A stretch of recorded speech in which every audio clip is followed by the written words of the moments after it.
Gusto mo ba makita yung Big Ben, Tower Bridge, at pati na rin kumain ng fish and chips sa UK? Aba, so, kailangan mo ng UK visa kung ikaw ay may Philippine passport. Ibabahagi ko po sa inyo kung paano mag-apply ng UK visa. Ito po yung mga topics na tatalakayan natin sa video na ito. First, application. Second, yung timeline. Third, yung gagastusin. Fourth, yung documents. At lastly, yung appointment.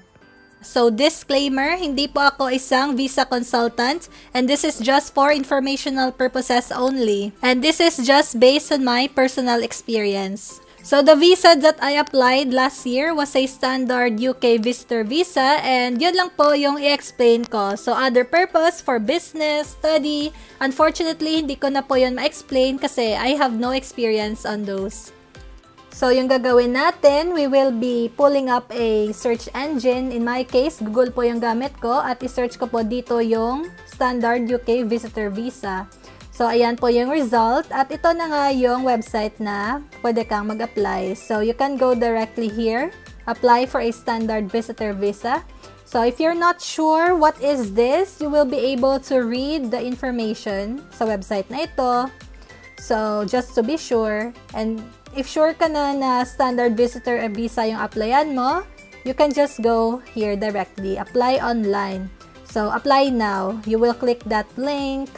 So, just follow through these steps. Click natin yung next. Select a country to provide your biometrics. So, I'm currently located sa Germany. So, kahit ako ay Pilipino, Germany po yung i-enter natin. Kasi ito po yung residence natin ngayon. So, ayan. Ayan, check available visa application center locations. So, sa Germany may 3 locations, sa Berlin, Dusseldorf at Munich. Piliin mo yung pinakamalapit sa inyo. So, ayan, i-click nyo po yan. And then, you will have this page. So, when you get on this web page, ay basahin nyo po yung information. I would just like to highlight this one, how to apply. Kapag ikaw po ay nag-fill out na ng application form, I remember 14 pages yun, I think. Marami-rami po kayong questions na sasagutin at may essay pa in some parts. And also be ready na din na magbayad ng visa fee. And also this one, dapat talagang uupuan mo kasi pag inactive ka, malalag out ka at mag-start ka naman sa simula. So, ito, yung provide your biometrics, gagawin nyo yan sa Visa Application Center. So, ayan po yung steps na dadaanan ninyo para mag-apply ng UK visa. Start, application form, documents, declaration, pay, at saka, ayun. My experience po, it took me 1 hour para ma-finish po yung application ko. Kasi yung application form, maraming questions. Parang may tinatanong pa ano yung purpose ko, bakit ako pupunta ng UK. Also, tinatanong din yon yung travel history. And also the personal information of my parents. Yung birthday, maiden name, yung mga ganon. Maglalaan po talaga kayo ng oras sa pag-fill out ng application form nyo kasi i-double check nyo yung data na nilalagay nyo. Kasi pag mali yung information, naku, medyo kabahan ka na, baka mag-increase lang yung risk for rejection ng visa nyo. Nag-apply ako ng UK visa ko last year pa, actually, January 29. Kaya lang gumawa na ako ng video kasi marami po akong kaibigan na nagtatanong sa akin. So, ito na yon, okay, isahan na lang para na to sa inyong lahat. Yung appointment ko po sa Visa Application Center was on February 9, 2022 sa Dusseldorf. I got my visa on March 12 kasi pinadala po yon per post. Plano kong pumunta ng UK April 2022 kaya I have to get an appointment within February. So luckily meron naman po akong na-book na appointment right away. Optimal na po na 3 months before your flight ka mag-apply ng UK visa. So let's talk about po yung costs incurred during this application. So, yung visitor visa fee, I paid 118 euro. So, yung next na binayaran ko po is the user pays fee sa TLS Contact na website. For my appointment, self-service po yung pinili ko, kaya wala po yung charge. Kaya lang, nagbayad po ako ng extra na 33 euro para sa express courier return. So, yung nangyari sa akin, iniwan ko po yung passport doon sa visa application center. And after na lagyan na po ng sticker yung passport ko, ay pinadala po nila ulit yung passport ko sa akin. Kasi that time, marami po akong duty, wala na akong time bumalik pa sa Dusseldorf para lang kunin yung passport. So, take note po, yung services ng TLS Contact ay mag-increase pa yan ng price. Tulad ng gusto mo ng prime time appointment, plus 115 euro, yung mag-premium lounge ka, ganon. So, it really depends, okay?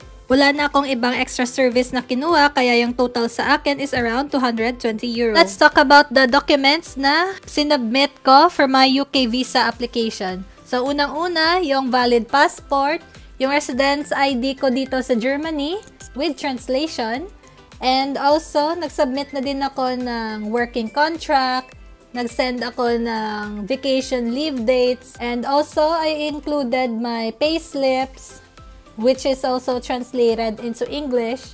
Nag-send na din ako ng 3-month na bank statements. So, sinubmit ko po 3 months bank statement. Kasi, hindi po sapat na isa lang. Kasi, chine-check po dyan nila if regular po ba yung source of income ko or hindi.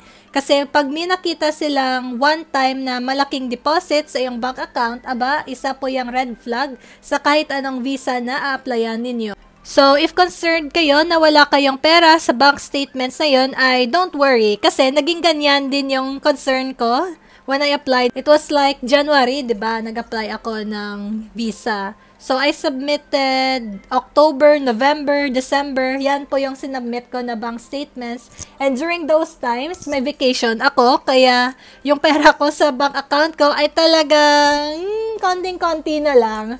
So, yan po naging worry ko. But, naging okay naman. As long as wala po siyang biglaang malaking pera na pinapasok. I also have invitation letter from my friend Angela and from her hubby. Thank you so much. Kahit hindi kami nagkita sa UK, invitation letter, yung passport ng nag-invite, yung proof of residence nila sa UK, at sinendan na din nila ako ng document about their apartment. Kaya nakalimutan ko na kung anong tawag dun. So, I'm not sure sa iba kasi meron po akong kaibigan na recently nag-apply din ng UK visa. Hindi na po siya nag-submit ng invitation letter, pero na-approve po yung visa niya. After you finish your application doon sa website, which I showed you earlier, ay meron naman pong list na ibibigay sa inyo at yun na po yung sundin. So, as much as possible, the more documents, the better. Kasi mas sure ka na ma-approve yung visa mo. Siyempre, mag-spend ka pa naman ng more than 200 euro tapos mare-reject lang, o diba? Talagang iiyak ka. Lahat po ng documents na hinihanda ko ay no need na i-print as hard copy.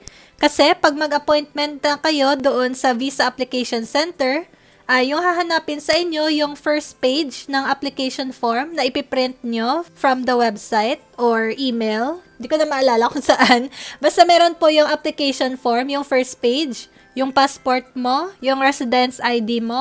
Doon ka na sa visa application center, pipicturan at mag-biometrics. Actually, wala pang 5 minutes. Tapos na po yung appointment ko. May questions ba? Wala. Wala pong interview na naganap when I applied for my UK visa. Ano pa ba? So, anyway, parang yun lang. So, kung may katanungan kayo, please comment down below and I'll try to answer. But the best thing to do is ask the official UK visa application center. Dito sa Germany, ano po yun? TLS Contact. Sa Pilipinas naman ay VFS Global. Para sure po yung sagot. Paalala, yung experience ko ng pag-apply ng UK visa was back in 2022. So baka meron ng changes yung prices at yung mga documents na nire-require.